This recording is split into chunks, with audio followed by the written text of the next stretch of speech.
अब आपको दिखाते हैं न्यूज नेशन की सुपर एक्सक्लूसिव रिपोर्ट। अब तक आपने भूमि पूजन के लिए देश भर से आ रही चांदी की ईंटें देखी, लेकिन सवाल बाकी रहा कि आखिर प्रधानमंत्री नरेंद्र मोदी किस ईंट को श्री राम जन्मभूमि की नींव की पहली ईंट बनाएंगे। अब आप श्री राम के भव्य मंदिर की नींव बनने जा रही उस पहली ईंट को देख रहे हैं, दिखाते हैं हम आपको। श्री राम जन्म मंदिर की नींव में स्थान दिया जाएगा, यानी अयोध्या में सभी तीर्थ समाहित हो जाएंगे। देश भर से सभी प्रमुख नदियों के जल मंगा लिए गए हैं, सभी धामों की मिट्टी मंगा ली गई है, लेकिन खास तौर पर जल और अयोध्या में परंपरागत रूप से प्रयुक्त होने वाले जो लखौरी ईंट हैं, उन 2 ईंटों की पूजा करके अलग से रख लिया गया है। वैसी चांदी की ईंटों का भी पूजन प्रधानमंत्री की मौजूदगी में होगा, लेकिन लखौरी ईंट की खासियत है अयोध्या में जो जितने भी यहाँ मंदिर बने हुए हैं, जितने भी मठ हैं, सभी में लखौरी ईंट का प्रयोग होता है। लखौरी ईंट अयोध्या की मंदिर परंपरा से जुड़ी है। अयोध्या के सभी प्राचीन मंदिर लखौरी ईंट से बने हैं। पतली लखौरी ईंट को गाय के उपलों से पकाया जाता है। सभी तीर्थों की मिट्टी से बनी लखौरी ईंट से राम मंदिर का भूमि पूजन होगा। लखौरी ईंट के साथ 5 चांदी और अष्ट धातु की ईंटों से भी पूजन होगा। और अब एक और दुर्लभ तस्वीर देखिए। इस तस्वीर में पंचरत्न, सोने के शेषनाग और सोने का वास्तु यंत्र दिख रहा है। अब इन 5 रत्नों के नाम सुनिए। ये हैं मूंगा, पन्ना, नीलम, माणिक्य और पुखराज। ये 5 रत्न, सोने से बने शेषनाग और सोने का वास्तु यंत्र भी श्री राम मंदिर की नींव में स्थापित किया जाएगा। जिस तरह हर तीर्थ की मिट्टी को श्री राम जन्मभूमि में स्थान दिया जा रहा है, उसी तरह धरती से निकले 5 दुर्लभ रत्न भी श्री राम मंदिर की नींव में रखे जाएंगे।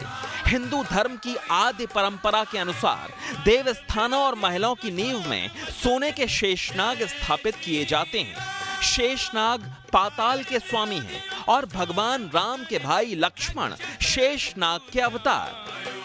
श्री राम मंदिर की नींव में काशी विश्वनाथ मंदिर से भेजे गए शेषनाग विराजेंगे।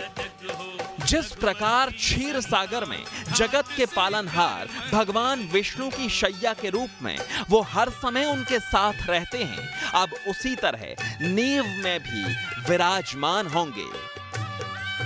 5 अगस्त को होने जा रहे भूमि पूजन अनुष्ठान के लिए काशी से सोने के शेषनाग के साथ चांदी का कच्छप, चांदी के 5 बेलपत्र, सोने के वास्तु देवता, 1.25 पाव चंदन और पंचरत्न भेजे गए हैं। चांदी के 5 बेलपत्र पर राम नाम अंकित है। कच्छप लक्ष्मी जी की सवारी है, इससे वो स्थान हमेशा जागृत रहेगा। काशी विद्वत परिषद ने BHU के 3 विद्वान प्रोफेसर अनुष्ठान के सामान के साथ अयोध्या भेजे हैं। हमारे कर्मकांड में और वास्तुशास्त्र में इन चीज़ों का वर्णन है कि कौन किस धातु का रहेगा। तो नाग और नागिन को स्वर्ण का होना चाहिए। कच्छप रजत का है, अब यथाशक्ति जैसे और भी लोग कर सकते हैं।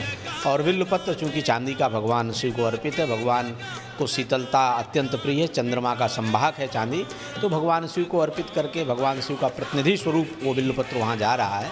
तो ये सब भगवान शिव का प्रसाद मान करके काशी से सारी सामग्री जा रही है। देखिए, हमारे यहाँ पौराणिक जो मान्यता है हमारे वैदिक सनातन धर्म की, पौराणिक मान्यताओं के अनुसार ये जो पृथ्वी है, ये पृथ्वी इतनी भारवती है, अर्थात इतना भार है, ये भार जो है वो शेषनाग के फण पे टिका हुआ है।